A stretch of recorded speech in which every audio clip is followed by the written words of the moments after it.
Now let's talk about some solution oriented funds. आजकल हमने देखा है कि सॉल्यूशन ओरिएंटेड फंड्स काफ़ी तेज़ी पर हैं।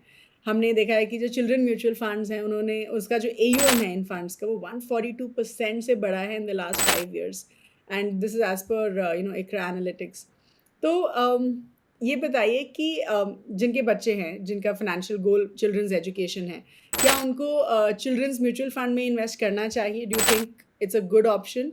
या फिर और भी अल्टरनेटिव्स हैं कंपेयर टू दिस जिसमें हम इन्वेस्ट कर सकते हैं? सो मुझे लगता है डेफ़िनिटली चिल्ड्रंस फंड एक बहुत अच्छी कैटेगरी है। इसका सिंपल रीज़न मैं ये बताता हूँ कि नॉर्मल लाइफ़ में जब हम इन्वेस्टिंग करते हैं, तो हम एसआईपी करते हैं या लंप सम करते हैं। वो कहीं न कहीं हम कोई डिस्ट्रीब्यूटर के थ्रू करते हैं, कोई बैंक्स के थ्रू करते हैं, डिफरेंट एडवाइज़र्स होते हैं हमारे। वो कभी न कभी वो advisers in a bad environment बोलेंगे यार ये फंड बेच दो, वो फंड में डाल दो, तो आप चर्न करते रहते हो वो चीज़ों को लेके। बट जब हम चिल्ड्रंस फंड की बात करते हैं तो खासियत चिल्ड्रंस फंड की ये होती है कि आपके पास एक लॉक इन प्रोडक्ट होता है। आप ओवर द लॉन्गर टर्म पूरा उसको बेनिफिट कर सकते हो, अपने बच्चों के एजुकेशन के लिए फंड कर सकते हो और उसमें कहीं न कहीं आपको जो रिटर्न्स है, वो लास्ट 20 साल का अगर मैं देखूँ बिकॉज़ 18 साल का होता है ड्यूरेशन चिल्ड्रंस फंड का 5 इयर्स और 18 इयर्स।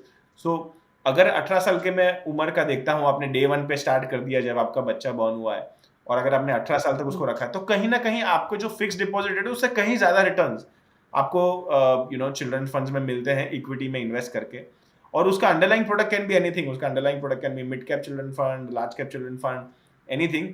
बट तो मुझे लगता है कि बहुत लोग जो डिसिप्लिन रखना चाहते हैं लाइफ में कि यार ये इतना पैसा मैं अपनी पूंजी का मेरे बच्चे के लिए रखना चाहता हूँ, वो एक दिन रख नहीं पाऊंगा जिस दिन आएगा एजुकेशन और अगर मुझे 2-3 करोड़ का खर्चा आ गया तो मैं शायद नहीं मैनेज कर पाऊंगा। इसके लिए मैं आज से ही वो छोटी-छोटी किश्तों में रख देता हूँ और वो आप वापस नहीं ले पाओगे। तो ब बहुत अच्छी बात उसकी ये है कि वो पैसा साइड में चला गया आपका, आप भूल जाते हो उसको कि यार ये मेरे बेटे के नाम पे है।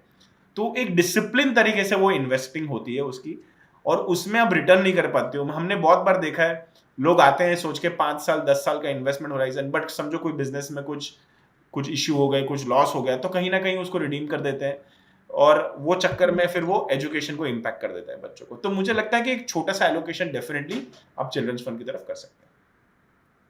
या I mean that was my actual question कि लोगों को लगता है कि इतना बड़ा लॉक इन है तो क्या इसमें डालना चाहिए? बिकॉज़ लोग generally I have seen lock in से बहुत डरते हैं। जी, उनको लगता है कि मेरे पास वो लिक्विडिटी होनी चाहिए अगर मैं म्यूचुअल फंड्स में तो इन्वेस्ट इसके लिए कर मैं रहा हूँ कहता तो। हूँ अगर आपके पास ₹100 है, तो आप ₹10 ही डालें, बट आप वो चीज़ में डालें बिकॉज़ उससे आपकी एक पूँजी बनती रहेगी, जब आपके बच्चे बड़े होंगे, उनको पढ़ाई के लिए पैसे लगेंगे, तब सडनली आपको वो चीज़ का बेनिफिट मिलेगा over a period of time.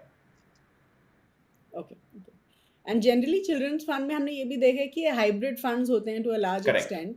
तो अगर मान लीजिए I want to go aggressive with my child's education fund, तो यू कैन वी से कि थोड़ा चिल्ड्रंस एजुकेशन फंड और थोड़ा आप एक प्योर इक्विटी फंड में बिल्कुल, डाल सकते हैं एब्सोल्यूटली। जिसको अगर आपको थोड़ा जी। अग्रेसिव स्टैंड लेना है, तो आप थोड़ा चिल्ड्रन फंड में डालिए, थोड़ा मिड कैप फंड में डालिए।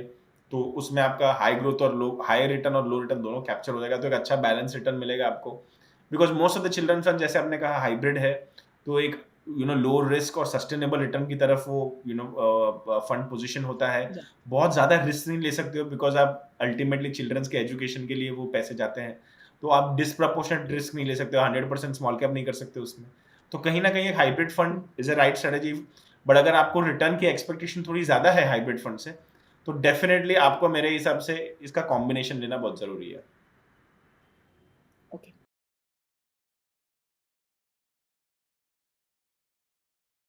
Mutual fund investments are subject to market risks. Read all scheme related documents carefully.